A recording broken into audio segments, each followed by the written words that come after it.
একটা অর্গানাইজেশন যখন তাদের হাঁটি পা করে আসলে যাত্রা শুরু করে, তার মধ্যে একটা বড় অংশ হচ্ছে গিয়ে তার আপস্কেল মানে কিভাবে একটা অর্গানাইজেশন ছোট থেকে মাঝারি, মাঝারি থেকে বড় মানে কিভাবে আসলে হচ্ছে এবং তার প্রসেসগুলো আসলে কিভাবে আইডেন্টিফাই হচ্ছে বা এর পাশাপাশি তাদের যে বিজনেস রিকোয়ারমেন্ট গুলো আসলে কিভাবে একটার সাথে আরেকটা কালমিনেট হচ্ছে বা কিভাবে একটা অর্গানাইজেশনের মধ্যে বিভিন্ন ডিপার্টমেন্ট কিভাবে একজনের সাথে আরেকজনের কথাবার্তা বলছে, তাদের মধ্যে সার্ভিস লেভেল যে এগ্রিমেন্ট গুলো আছে সেগুলো আসলে কিভাবে প্রসেস হচ্ছে, সেগুলোকে কিন্তু একটা পর্যায়ে এনালগ প্রসেস থেকে আসলে ডিজিটাল প্রসেসে আনতে হবে। তার মানে হচ্ছে গিয়ে একটা স্টেজে আমরা মনে করতে পারি যে, যেকোনো অর্গানাইজেশন যখন ছোট থেকে মাঝারি বা মাঝারি থেকে বড় হতে চায় তখন এন্টারপ্রাইজ রিসোর্স প্ল্যানিং মানে যেটাকে আমরা বলছি ইআরপি, এই ইআরপি ইমপ্লিমেন্ট করা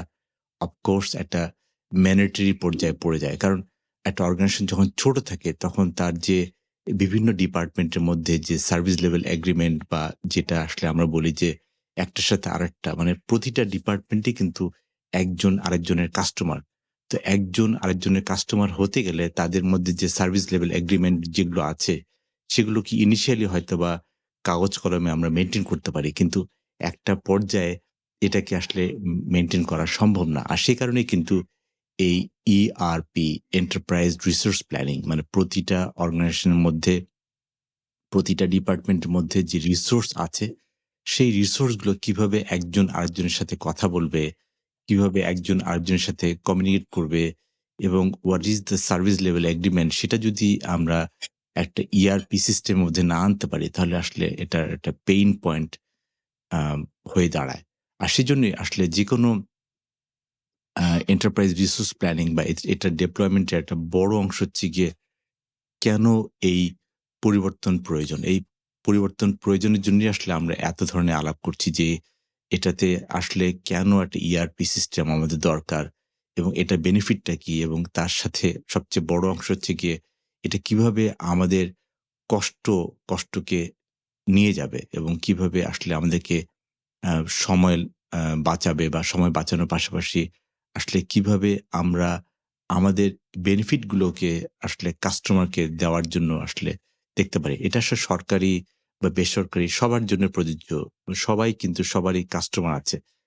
আর সবচেয়ে বড় অংশ যেটা আমি দেখি যে এ ধরনের ইআরপি ইমপ্লিমেন্টেশন এ সবারকে কিন্তু আসলে একটা জায়গা থেকে বুঝতে হবে যে what is the big picture মানে আমরা আসলে কি ধরনের বিগ পিকচার পেতে চাই এবং এটাতে পুরো প্রতিষ্ঠানে কি লাভ হবে তার পাশাপাশি এই সাফল্যের সাথে সবাই কি কানেক্টেড কিনা মানে সবাইকে কানেক্টেড নিয়েই আসলে একটা জায়গায় যাওয়া যে সবাই একসাথে ধরে হাতে ধরে একটা লেভেলে যাওয়া যে কিভাবে আসলে আমরা একটা বিগ পিকচার আমরা অ্যাচিভ করব এটা একটা বড় অংশ এবং এটার সাথে আরেকটা বড় অংশ আমি যেটা দেখি যে স্টোরি টেলিং মানে এটা খুবই ইম্পোর্টেন্ট যে কিভাবে অন্যান্য অর্গানাইজেশন এই ধরনের ইআরপি ইমপ্লিমেন্ট করে তারা হয়তোবা 30% তাদের সময় সাশ্রয় করেছে এবং তার পাশাপাশি নতুন মানে যেহেতু আমাদের 30% বা 40% বা 50% আমাদের সময় সাশ্রয় হয়েছে। এর ফলে কিন্তু আমরা আসলে ফোকাস করতে পেরেছি নতুন একটা প্রজেক্ট। যে প্রজেক্টটা আসলে একটা কোম্পানির জন্য দরকার। যেটা এতদিন ধরে আমরা করতে পারছিলাম না। সে ধরনের কিছু আম ব্যাপার চলে আসে। তবে এটার যে বড় একটা অংশ আমি দেখি যে, যেকোনো অর্গানাইজেশনের জন্য যে এটা একটা ভীতিকর ব্যবস্থা যে কাইন্ড অফ লাইক আমি একটা নতুন সফটওয়্যার শিখতে হবে বা নতুন সফটওয়্যার আমাকে আবার কোন নতুন প্রবলেম দেয় সেটা একটা বড় অংশ। তো তার মানে হচ্ছে গিয়ে আমাকে আইডেন্টিফাই করতে হবে যেকোনো একটা ইআরপি ইমপ্লিমেন্টেশন আগে যে হোয়াট আর দ্য প্রবলেমস এবং আমাদের ইউজাররা কি ব্যাপারে ভয় পাচ্ছে। তারা কি কাজ হারানোর ভয় পাচ্ছে কিনা? অথবা তাদের কমপ্লেক্সিটি যেটা আছে সেটা কি আসলে নতুন লেভেলে কমপ্লেক্সিটি দিচ্ছে কিনা? সেটাও একটা বড় অংশ হিসাবে আ চিন্তা হবে এবং তার পাশাপাশি তার সময় কি আসলে বাঁচছে কিনা? মানে তার সময়টা আসলে কিভাবে তাকে বেনিফিট দিচ্ছে যে সে কিভাবে তার সময়টা বাঁচাতে পারবে এই নতুন ইআরপি ইমপ্লিমেন্টেশন এ। আরেকটা জিনিস হতে পারে যে আ কিভাবে যেহেতু আমরা হিউম্যান নিয়ে কাজ করছি, সুতরাং আমার হিউম্যানকে কিভাবে আমরা মানসিকভাবে তাদেরকে একটা প্রবলেম সলভ করব এবং কিভাবে তাদেরকে আমি সেই ভয় থেকে বের করার জন্য সেটার জন্য আমাকে কিছু কমপ্লেক্সিটি আ সরানোর জন্য আমাকে কিছু ধারণা দিতে হবে যে আসলে আমরা কিভাবে একটা কমপ্লেক্সিটি থেকে আমরা নতুন একটা জিনিসে যাবো। অনেক সময় দেখা যাচ্ছে যে আমাদের বর্তমান যে সিস্টেমটা আছে সেটা অনেক কমপ্লেক্স হলেও সেটা যেহেতু আমরা অনেক দিন ধরে ব্যবহার করছি, আমার কাছে এটাকেই মনে হতে পারে যে this is the right approach. But then একটা নতুন সিস্টেম তাদের মধ্যে কমপ্লেক্সিটি কম হলেও হয়তোবা আমরা ভাবতে পারি যে না এটার মধ্যে অনেক ধরনের কমপ্লেক্সিটি যেহেতু আমি জানি না ফিয়ার অফ আননোন সেখানেও একটা বড় ব্যাপার আছে এবং আরেকটা জিনিস হচ্ছে গিয়ে কাজ হারানোর ভয় যে আমরা ভাবছি যে এখানে কাজ হারানোর একটা ব্যাপার চলে আসে। আসলে ব্যাপারটা এরকম যে, যেকোনো অর্গানাইজেশন তারা আসলে ERP ইমপ্লিমেন্ট করে যাতে তাদের সময় এবং তাদের রিসোর্স যাতে তারা বাঁচিয়ে তারা নতুন একটা প্রজেক্টে হাত দিতে পারে। আসলে এখানে কাজ হারানোর কোনো ভয় থাকে না। বরং আমি মনে করি যে একটা নতুন ডিপার্টমেন্ট খোলা যেতে পারে এই অ্যা যেভাবে আমরা রিসোর্স নিতে পারি বা রিসোর্সকে আমরা নতুন করে reallocate করতে পারি। তবে আরেকটা জিনিস আমি এই ধরনের ERP প্ল্যানিং বা এই ধরনের ব্যাপারে আমি দেখেছি যে আসলে এখানে টপ লেভেল ম্যানেজমেন্ট তাদেরকে কিভাবে আমরা কানেক্ট করতে পারছি সেটাও একটা ভেরি ইম্পোর্টেন্ট ইস্যু। যে এখানে এই ধরনের ERP ম্যানেজমেন্টে বা ERP মাইগ্রেশন এ টপ ম্যানেজমেন্ট বা নেতৃত্ব কিভাবে কানেক্টেড সেটাও খুব ইম্পোর্টেন্ট এবং টপ ম্যানেজমেন্ট যখন এখানে অংশগ্রহণ করবে তখন কিন্তু সবাই আসলে এই লেভেলে কানেক্টেড হবে এবং যখন একটা ERP সিস্টেমে টপ লেভেল ম্যানেজমেন্ট যখন ERP সিস্টেমটা ব্যবহার করছেন, তখন কিন্তু বাকিরা অটোমেটিক্যালি এটার মধ্যে ইনভলভ হবে এবং ইনভলভ হলেই কিন্তু আসলে একটা ERP সিস্টেম সাকসেস পাওয়ার সম্ভাবনা অনেক বেশি। এবং টপ ম্যানেজমেন্ট যখন নিজেরাই বলবেন যে, "না, this is the feature I really liked" and everybody would see that আসলে এটা আসলে কতটুকু বেনিফিট আনছে এবং তার পাশাপাশি বাকিরা এটাতে আসবে। ইনফ্লুয়েন্সার অফকোর্স প্রতিটি ডিপার্টমেন্টে আমাকে ইনফ্লুয়েন্সার তৈরি করতে হবে যে কিভাবে এই ধরনের একটা ERP সিস্টেম কিভাবে বাকিদেরকে আসলে এট ইজ বা তাদেরকে এই জায়গাটা নিয়ে আসতে পারে এবং সেইজন্য প্রতিটা ডিপার্টমেন্টে আমাদেরকে ERP চ্যাম্পিয়ন তৈরি করতে হবে। যারা আসলে বাকিদেরকে বোঝাবেন যে আসলে কিভাবে এই ধরনের একটা ERP উনাকে বেনিফিট দিচ্ছেন। উনি যদি যখন এটাকে সবাইকে বলবেন তখন কিন্তু অফকোর্স এটার একটা বেনিফিট আসবে এবং আম মানে তখন একটা ফিলিং আসবে যে যদি উনি পারেন তাহলে আমি কেন পারব না? এই যে চ্যাম্পিয়নরা যদি পারেন তাহলে আমি কেন পারব না? এই ধরনের একটা ব্যাপার আ তৈরি হওয়া। আরেকটা জিনিস হচ্ছে গিয়ে এ ধরনের পরিবর্তন এটাকে কিভাবে ইতিবাচক করা যায় সেটাও আসলে আমাদেরকে দেখতে হবে যে, যেকোনো চেঞ্জ ম্যানেজমেন্টের একটা বড় অংশ হচ্ছে গিয়ে কিভাবে এটাকে অ্যা আপনার ফেভার এ আনা যায়। কিভাবে ইতিবাচক ইতিবাচক পরিবেশ তৈরি করা যায় সেদিকেও আমাদেরকে একটু হাঁটতে হবে। আরেকটা জিনিস হচ্ছে গিয়ে এই সিস্টেমটা শেখার জন্য একটা আমরা গেমিফিকেশন আনতে পারি। যে সিস্টেমটা যে যত ভালোভাবে শিখবে তাদেরকে আমরা গেমিং বা চ্যালেঞ্জ দিতে পারি এবং তার পাশাপাশি সেখানে ছোট পুরস্কার দিয়ে আমরা কিভাবে এই গেমিফিকেশনটা করতে পারি। বিকজ দিন শেষে আমরা পুরস্কার চাই এবং পুরস্কার দিয়েই কিন্তু আসলে আমাদের এই ধরনের একটা ERP সিস্টেম আমাদের এখানে আ আনা সম্ভব। আরেকটা জিনিস হচ্ছে গিয়ে এই যে পরিবর্তনগুলো আমরা করব, এই যে পরিবর্তনগুলো করার সময় যে আমাদের যে অর্জন, প্রতিটা পরিবর্তনে কিন্তু আমাদের কিছুটা অর্জন আসবে এবং সেই অর্জনগুলোকে আমরা উদযাপন করতে পারতে হবে। যে হ্যাঁ, আমরা এটা থেকে এটাতে এসছি। তার মানে হচ্ছে গিয়ে এখানে কিন্তু আমার একটা পরিবর্তন এসছে এবং পরিবর্তন থেকে কিন্তু আমার কিছু অর্জন এসছে। তার মানে হচ্ছে আমার কিছু accomplishment এসছে। তো সেই accomplishment টাও কিন্তু আমাকে উদযাপন করতে হবে। আমাদেরকে সেলিব্রেট করতে হবে যে না এটা আসলে আমাদের ফেভারে গিয়েছে। এবং আপনার এই কাজটা ERP-র মাধ্যমে কিভাবে আপনাকে বেনিফিট দিয়েছে সেটাকে কিন্তু স্টোরি টেলিং হিসাবে আমাদেরকে বলতে হবে।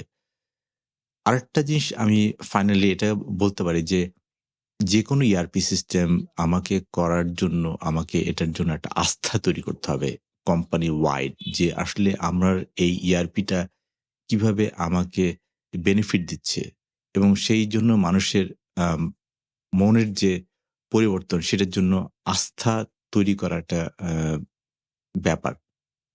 সেইজন্য ট্রেনিং এর ব্যবস্থা করতে হবে, সাপোর্ট এ থাকতে হবে। কিছু, কিছু সময় 1-1-1 মানে 1:1 মানে 1-1-1 মানে আমি আরেকজনের সাথে একটা টিম হেডের সাথে 1 to 1 বসতে হবে যাতে উনার যে প্রবলেম গুলো আছে যেটা উনি সবার সামনে বলতে পারছেন না সেটাকে আমরা আসলে কিভাবে 1 on 1 আমরা সলিউশন দিতে পারি। আর যদি এরকম একটা ব্যাপার হয় যে একটা ইআরপি ম্যানেজমেন্টের জন্য একটা ছোট টিম যার কাজ হচ্ছে গিয়ে আপনার কোনো প্রশ্ন থাকলে আপনি আমাকে সরাসরি বলতে পারেন। মানে I am here to support you all the time. এই ধরনের একটা ফিচার যদি আসে তাহলে কিন্তু ব্যাপারটা আ আমার কাছে মনে হয় যে এটা সুবিধা হবে। আর ফাইনালি আমি যদি মনে করি যে প্রতিটা মানুষের কিছু পুরনো অভ্যাস থাকে যেই অভ্যাসটা আসলে পুরনো সিস্টেম থেকে চলে আসে। সেই পুরনো অভ্যাসটাকে আমি কিভাবে পাল্টাবো? পাল্টে আমি নতুন অভ্যাস তৈরি করব। সেই নতুন অভ্যাস তৈরি করার জন্য কিন্তু আমাকে কিছু সিস্টেম তৈরি করে দিতে হবে। হঠাৎ করে একটা ইআরপি সিস্টেম নতুন করে একটা নতুন অভ্যাস তৈরি করে দিতে পারবে না। রাদার আমি মনে করি যে এখানে ছোট, ছোট স্টেপ বাই স্টেপ কিছু প্রসেস যদি আমরা সবাইকে দিতে পারি, তখন কিন্তু সবাই বলতে পারবে যে, "না আসলে আমার পুরনো অভ্যাসটা থেকে আমি আসলে নতুন অভ্যাসে নেওয়ার জন্য আমি আসলে কনফিডেন্ট" এবং সেটা কিন্তু হঠাৎ করে আমরা এটা দিতে পারব না। এটাকে আমাকে স্টেপ বাই স্টেপ এবং ইআরপি ব্যবহার করে ইআরপি ব্যবহার করে প্রতিদিনের যে সাকসেস সেইটা আমাদেরকে প্রভাব হিসেবে দেখাতে হবে। মানে সেটার একটা প্রভাব বা সেটার একটা ইনফ্লুয়েন্স দেখাতে হবে যে প্রতিদিনের ইআরপি ব্যবহারের যে আউটকামটা সেটাকে আমাকে সবাইকে দেখাতে হবে এভরিডে।